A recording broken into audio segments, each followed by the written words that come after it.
When I say prospecting, I mean move the person to the next step in your system, in your process, towards either being fit for what you do or not.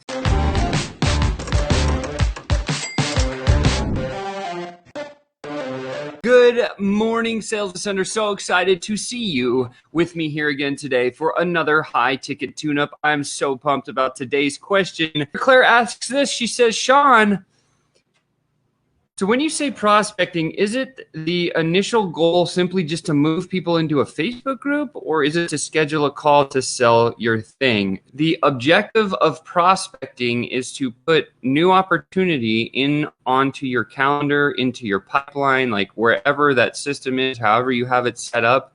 We specifically teach the Facebook group. The reason we teach driving people from a cold opportunity into a Facebook group is because it's more of soft social play. And if we're playing on a social media channel, then that means we should play by the way that social interaction should take place. Claire, here's the easy way of putting it. The first thing that I would suggest is literally set up a bit of a criteria for yourself on who you're looking for. So understand the title of that person who typically would make the main decisions with the product or the service that you offer.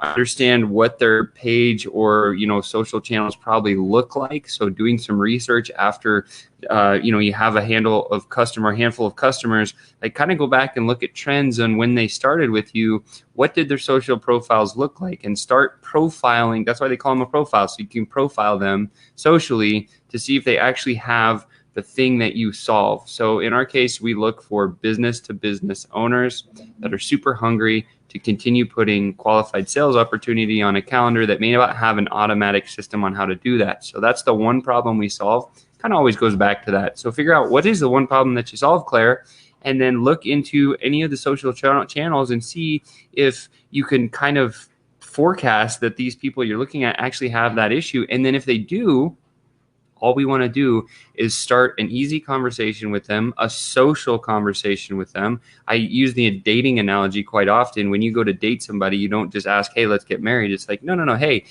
I think you're attractive. We should have a conversation. Are you open to that? Something very similar should work in the business world. Statistically proven, it takes 7 to 12 touches in order to close a deal from cold to close.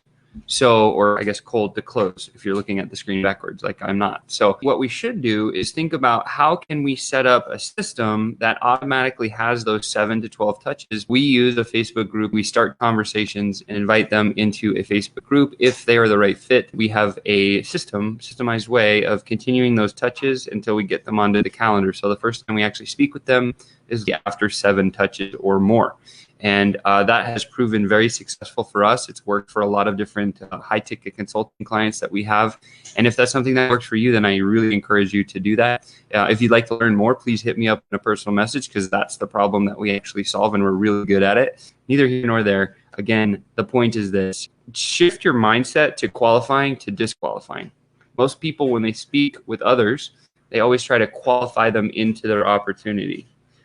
Unfortunately, that's the way we all learned, and that's the way that most people act, but it's incorrect. We need to disqualify people. Say the prospect. Ms. Prospect, look, like my job today is to try to disqualify you from what I do. I know I solve this one problem. I'm really good at it. I'm going to ask you a few questions to see if I can disqualify you, and then I'll tell you, because I want to figure out how I can refer you the best. But if I can solve this problem for you, then we need to probably have that conversation. Does that sound like a good agenda?